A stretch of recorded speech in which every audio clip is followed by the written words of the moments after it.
எல்லாம் ஆகும். விசுவாசத்தினால் நீதிமான் பிழைப்பான் என்று வேதம் சொல்லுகிறது. இந்த நாளில் நாம் பார்க்கும்போது கானானிய ஸ்திரியை குறித்து நாம் பார்க்கும்போது கூட கானானிய ஸ்திரியும் ஆண்டவராகிய இயேசு கிறிஸ்துவிடத்தில் வந்து தாவீதின் குமாரனே எனக்கு இறங்கும் என்று சொல்லி அவர் உரைத்த சத்தமாக ஆண்டவரிடத்திலே வேண்டிக் கொள்கிறதை நாம் பார்க்கிறோம். அந்த வேளையிலே ஆண்டவராகிய இயேசு கிறிஸ்து கூட அந்த இடத்திலே அவருடைய வாழ்க்கையுடைய மகளுக்கு ஒரு விடுதலை கொடுக்கிறதை நாம் பார்க்கிறோம். அவருடைய விசுவாசத்தை நாம் பார்க்கிறோம். காரணம் என்ன? அவள் இயேசு இடத்திலே வந்து அவருடைய பாதத்திலே விழுந்து ஆண்டவரை எனக்கு உதவி செய்யும் என்று சொல்லி அவள் இயேசு இடத்திலே வேண்டிக் கொண்டாள். அவள் வேண்டிக் கொண்டதான அந்த மாத்திரத்திலே அந்த மகள் குணமடைந்தாள் என்று சுவிசேஷத்திலே நாம் பார்க்கிறோம். திரு பையனை ஆண்டவரிடத்திலே கொண்டு வந்தார்கள். அவனும் அந்த ஆண்டவரிடத்திலே கொண்டு அவரை கண்டவுடனே அந்த ஆவி அவனை அணுக்களித்து அவன் தரையில் விழுந்து நுழைத்தடி புரண்டான் என்று வேதம் சொல்கிறது. ஆண்டவராகிய இயேசு கிறிஸ்து இந்த தகவலிடத்திலே கேட்கிறார், இது இவனுக்கு உண்டாகி எவ்வளவு காலம் ஆயிற்று என்று. அதற்கு அவன் சிறு வயது கொண்டே இருக்கிறது என்று சொல்லி பதிலை சொல்கிறான். அது அவனை கொல்லும்படி தீயிலும் தண்ணீரிலும் அவனை விழும்படி செய்து அவன் இப்படிப்பட்டதான தீங்கை அனுபவித்துக் கொண்டிருக்கிறான் என்று சொல்லி அவன் தகப்பன் சொல்லுகிறதான அந்த வார்த்தையை நாம் பார்க்கிறோம்.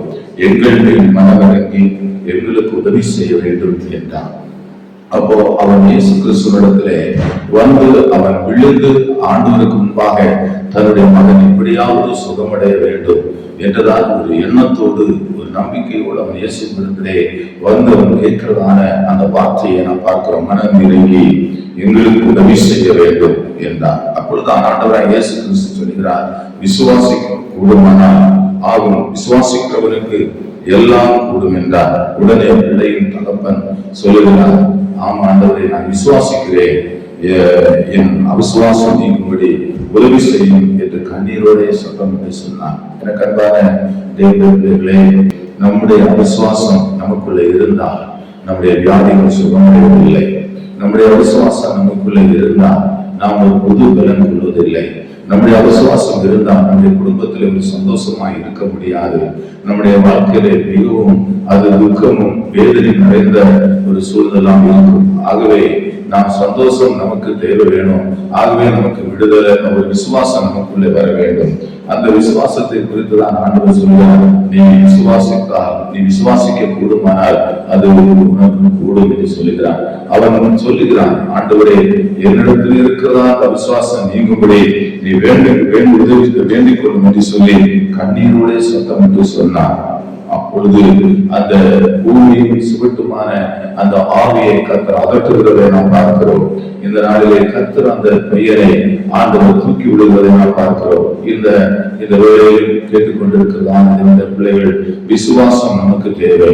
விசுவாசத்தோடு நாம் தேவனிடத்திலே நாம் அறிக்கையிடும் போது அந்த விசுவாசத்திலே கர்த்தர் நமக்கு ஒரு விடுதலை தருகிறதை நாம் பார்க்கிறோம். ஒரு நம்பிக்கை நமக்கு வேணும். நாம் பார்க்கும்போது எலியாவின் நாட்களிலே நாம் பார்க்கும்போது, அந்த எலிசா நாட்களிலே நாம் பார்க்கும்போது ஒரு விதத்தை ஆண்டவரிடத்தில் வருகிறார். அவளுக்கு பயங்கரமான கடன் பிரச்சனை, அவருடைய வாழ்க்கையிலே பயங்கரமான போராட்டம். அவங்க கடன் கொடுத்தவன் தன்னுடைய குமாரர்களை எடுத்துக்கொண்டு போகும்படியாக அவன் அடிக்கடி வந்து அந்த குடும்பத்தை அகற்றிக் கொண்டிருக்கிறார். அந்த சூழலில் தான் தேவனுடைய மனுஷனிடத்திலே அந்த விடுதலை கடந்து வருகிறார். அந்த மனுஷன் எல்லா சங்கதிகளையும் கேட்டுக்கொண்டிருக்கிறார். அவர் கேட்ட மாத்திரத்திலே எல்லாவற்றுக்கும் அவர் கேட்கும்போது, உன்னிடத்தில் என்ன இருக்கிறது என்று கேட்கிறார். அவர் கேட்கும்போது, ஆண்டவரே, என்னிடத்தில் ஒரு குணம் என்ன இல்லாமல் வேறு ஒன்றும் என்னிடத்தில் இல்லை என்று அந்த விதவை சொல்லுகிறார். உடனே அந்த தேவனுடைய மனுஷன் சொல்லுகிறார், நீ போய் நீ உன்னுடைய பிள்ளைகளின் அயலானுடைய வீட்டிலே போய் அநேக பாத்திரங்களை வாங்கி கொண்டு உன்னுடைய ரூமிலே வைத்து அந்த ஒரு குடம் எண்ணெயும் அங்கே ஊற்று என்று சொல்லி இந்த தேவனுடைய மனுஷன் ஆலோசனையை சொல்லி வருகிறார். அப்போ இந்த தேவனுடைய மனுஷன் சொன்ன ஆலோசனையின்படியே இவள் செய்கிறார். தன்னுடைய பிள்ளைகளை அவள் கூட்டிக் கொண்டு போய் அயலான இடத்திலே போய் பாத்திரங்களை வாங்கி கொண்டு வந்து அந்த இடத்திலே அந்த எண்ணெய் அவள் ஊற்றுகிறார். அந்த எண்ணெய் அந்த பாத்திரத்திலே ஊற்றப்பட்டதாக எண்ணெய் நிரம்பி வழிய ஆரம்பித்தது. அந்த இடத்துல தேவன் ஒரு அற்புதத்தை செய்கிறதை பார்க்கிறோம்.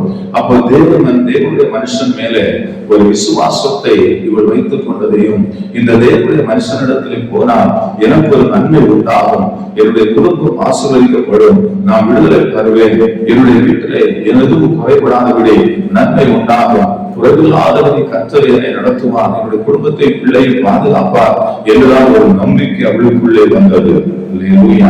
ஆகவே நான் கர்த்தர் இந்த நாளிலே நம்முடைய வாழ்க்கையிலும் கர்த்தர் பெரிய காரியங்களை, அற்புதங்களை செய்ய வேண்டும், அதிசயங்களை செய்ய வேண்டும். நாம் விசுவாசிக்க வேண்டும். அதான் விசுவாசம் நம்முடைய வாழ்க்கையில இருக்க வேண்டும். விசுவாசம் இல்லாமல் ஒரு மனுஷன் இருப்பானால் அவருடைய வாழ்க்கை ஒரு சொந்த கிரியையாக இருக்கும். நான் தேவனிடத்திலே பற்றுதல் உள்ளவர்களாய் நாம் விசுவாசத்தோடு நான் காணப்பட வேண்டும். அந்த விதவை அவள் அந்த எண்ணெயை ஊற்றின மாத்திரத்திலே அந்த பாத்திரம் நிரம்பி வெளியத்தக்கதாய் அந்த எண்ணெய் இருந்தது. அவள் தேவனுடைய மனுஷனிடத்திலே மீண்டும் அவள் திரும்பி வந்து தேவனுடைய மனுஷனிடத்திலே மீண்டுமாக சொல்லுகிறான், ஆண்டவனே நீ சொன்னபடி நான் இதை செய்தேன், இந்த எண்ணெயை நான் என்ன செய்ய வேண்டும் என்று சொல்லி தேவனுடைய மனுஷனிடத்தில் அவர் கேட்கும் போது, இந்த எண்ணெயை விற்று நீ கடனை தீர்த்து மீறி இருக்கிறதான எண்ணெயை ஜீவனத்துக்கு நீ வைத்துக் கொள்ள என்று சொல்லி அனுப்பினார்.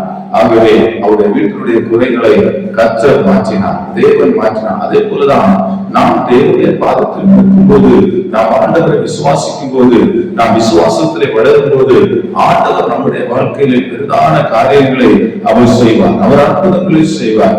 அதே போலதான் இந்த வியாதிப்பட்டிருந்ததான இந்த சோதரம் அந்த தீயிலும் கண்ணீரிலும் விழுந்து அலக்களிக்கப்பட்டதான அந்த சிறுவனை கர்த்தர் விடுவித்தார். அவனுக்குள்ளே ஆண்டவர் விசுவாசத்தை அங்கே உண்டு பண்ணுகிறார். அவன் தேவனை விசுவாசிக்கிறான். அவருடைய அவிசுவாசத்தை நீக்கும்படியாக அவன் ஆண்டவரிடத்தில் வேண்டிக் கொள்கிறான்.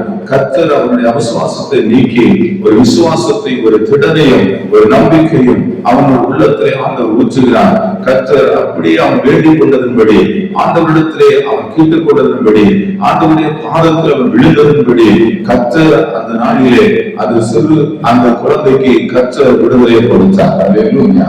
நாம் ஆண்டவருடைய பாதத்திலே ஆண்டவருக்கு முன்பாக நாம் இருக்கும் போது, தேவனுடைய பிள்ளைகளாக நாம் மாறும்போது, விசுவாசத்திலே நாம் வளரும் போது கர்த்தர் நம்முடைய வாழ்விலும் சரி, குடும்ப வாழ்க்கையிலும் சரி, அல்லது தனிப்பட்ட வாழ்க்கையிலும் சரி, தேவனுடைய ஆசீர்வாதம் அது பரத்திலிருந்து இறங்கி வரும். அல்லேலூயா. ஆகவே இந்த நாளிலே நான் கர்த்தரை நாம் விசுவாசிப்போம், ஆண்டவரை நாம் நேசிப்போம். ஆண்டவரோடு நாம் வாழும்போது நாம் ஒரு பக்தி உள்ள பிள்ளைகளாய், ஆண்டவருக்குரிய பிள்ளைகளாய், தேவனுடைய பிள்ளைகளாய், சத்தியத்தின்படி வாழுகிற பிள்ளைகளாய், சத்தியத்தை அறிவீர்கள், சத்தியம் உங்களை விடுதலையாக்கும், குமாரன் உங்களை விடுதலையாக்கினார், மெய்யாகவே விடுதலையாகுங்கள் என்று இயேசு சொன்னது போல, ஆண்டவருடைய வசனம் சொல்லுகிறது போல, நாம் சத்தியத்தை அறிந்து நாம் சத்தியத்தின் பாதையில நடக்கும் போது, சத்தியத்துடைய வசனத்தை ஏற்றுக்கொண்டு அவருடைய பாதையில நடந்து நாம் விசுவாசித்து நாம் தேவனுக்கு முன்பாக நிற்கும் போதுதான் நாம் ஆண்டவரிடத்தில் நாம் விடுதலை பெற்றுக் கொள்ள முடியும். சில மனிதனுடைய வாழ்க்கையை நாம் பார்க்கும்போது அந்த சமாதானம் இல்லாமல் வாழ்க்கையை வாழ்ந்து கொண்டிருக்கிறார்கள். நாம் சமாதானத்தோடு நாம் வாழ்வதற்கும் ஆண்டுடைய பாதத்தில் நிற்பதற்கும் நாம் தேவனுடைய பிள்ளைகளாக நமக்கு ஒரு விசுவாசம் நமக்கு தேவை, ஒரு நம்பிக்கை தேவை. அந்த விசுவாசம் நமக்குள்ள இருந்தால்தான் குடும்பத்திலும் நாம் என்ன செய்ய முடியும். நாம் ஆண்டுடைய பாதத்தில் நின்று நாம் ஆண்டுடைய பாதத்தில் நிற்கும் போது நாம் சமாதானத்தோடு நாம் வாழ முடியும். ஆகவே இந்த நாளிலே கர்த்தர் நம்மை பலப்படுத்தி நம்மை ஆசீர்வதிக்க வேண்டும். ஆண்டவர் நம்மை பலப்படுத்துவாராக. ஆகவேதான் ஆண்டவராக இயேசு கிறிஸ்து இந்த மனிதனிடத்தை சொல்லுகிறார், நீ விசுவாசிக்க கூடுமானால் ஆகும். விசுவாசிக்கிறவருக்கு எல்லாம் கூடும். விசுவாசிக்கிற தேவனுடைய பிள்ளைகளுக்கு எல்லாம் கூடும். ஆண்டவர் எல்லாவற்றையும் செய்கிறவர், நினைப்பதற்கும் வேண்டுவதற்கும் அதிகமான கிரியைகளை கர்த்தர் செய்கிறவர். உம்மாலே கூடாத காரியம் ஒன்றுமில்லை என்று வேதம் சொல்கிறது. தேவனாலே கூடாத காரியம் ஒன்றுமில்லை. அவர் அற்புதங்களையும் அதிசயங்களையும் ஆண்டவர் செய்கிறவர். சர்வ வல்லமை உள்ள தேவன், அவர் இரக்கமுள்ள தேவன். அதிசயங்களை காணப்படுவேன் சொல்லுகிற நம்முடைய ஆண்டவர், மகிமையின் ஆண்டவர், ரட்சிகர் ஆண்டவர், ரட்சிக்கத்தக்க வல்லமை உள்ள தேவன். நம்மை அக்கிரமங்களினாலும் பாவங்களினாலும் மறித்து கிடந்ததான மனுஷர்களை உயிர்ப்பித்து அவர் உன்னதமான இடத்திற்கு கொண்டு வந்ததான கர்த்தர். அவர் மேல் நம்பிக்கை உள்ளவர்களாய், பற்றுதல் உள்ளவர்களாய் நாம் இருக்கும் போது தேவன் ஒவ்வொருவரையும் ஆசீர்வதிக்க வல்லவராய் இருக்கிறார், வழிநடத்த வல்லவராய் இருக்கிறார். ஆகவேதான் அவர் சொல்ல, விசுவாசிக்கிறவனுக்கு எல்லாம் கூடும் என்று ஆண்டவர் சொல்லுகிறார். ஆகவே நாம் விசுவாசிக்க வேண்டும். ஒவ்வொரு மனிதர்களும் நாம் விசுவாசிக்க வேண்டும். நாம் விசுவாசிக்கும் போதுதான் நம்முடைய சரீரங்களில் இருக்கிறதான வியாதிகள் மறைந்து போகும். நம்முடைய வாழ்விலே வருகிறதான நெருக்கடிகள், துன்பங்கள், பிரச்சனைகள், போராட்டங்கள், மஞ்சள் வலைகள், இவைகளை எல்லாம் ஆண்டவர் மாற்ற வேண்டும் என்றால் நாம் விசுவாசிக்க வேண்டும். நாம் விசுவாசித்தால் நம்முடைய வாழ்க்கையிலே ஒரு விடுதலை உண்டாகும். ஆகவே இந்த நாளிலும் நான் கர்த்தருடைய நாமத்தை நாம் உயர்த்த வேண்டும். ஆண்டவரை நாம் உயர்த்த வேண்டும். இயேசுவை என்று சொல்ல வேண்டும். இயேசுவை உலக ரட்சகர் என்று நாம் சொல்ல வேண்டும். ஒவ்வொருடைய குடும்பத்திலும் இயேசு வந்தால் அந்த குடும்பத்திலே ஒரு விடுதலை உண்டாகும். சகைவை நாம் பார்க்கிறோம். சகைவு இயேசுவை பார்க்கும்படியாக காட்டத்து மரத்திலே ஏறினார். ஆண்டவர் அந்த சகைவை பார்த்தார்.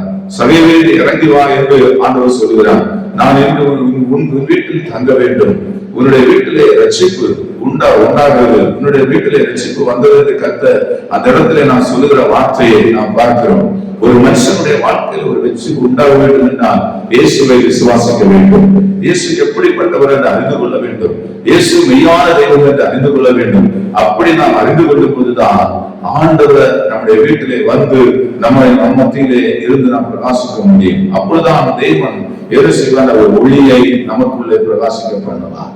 ஆகவே இந்த நாளிலே விசுவாசிக்கிற ஜனத்திற்கும் விசுவாசிக்கிற குடும்பத்துக்கும் எல்லாம் எந்த விதமான போராட்டங்கள் இருந்தாலும், நிந்தைகள் இருந்தாலும், வருத்தங்கள் வந்தாலும், சோதனைகள் வந்தாலும் கர்த்தர் ஒவ்வொரு இடத்திலிருந்தும் மாற்றுவார். ஆகவே ஆண்டவரே எனக்கு மனதிறங்கும். என்னுடைய வாழ்க்கையிலே ஆண்டவரே ஒரு நல்ல ஒரு புதிய ஒரு எழுச்சியை தாரும். என்னுடைய வாழ்க்கையில் இருக்கிற குறைகளை மாற்றும் என்று சொல்லி நம் ஆண்டவருடைய பாதத்திலே நிற்கும் போது கர்த்தர் நம்மை ஆசீர்வதித்து நம்மை வழி நடத்துவாராக. ஆமா, கர்த்தர் தாமே ஒவ்வொரு பிள்ளைகளையும் கர்த்தர் நாமே ஆசீர்வதித்து வழி நடத்துவாராக.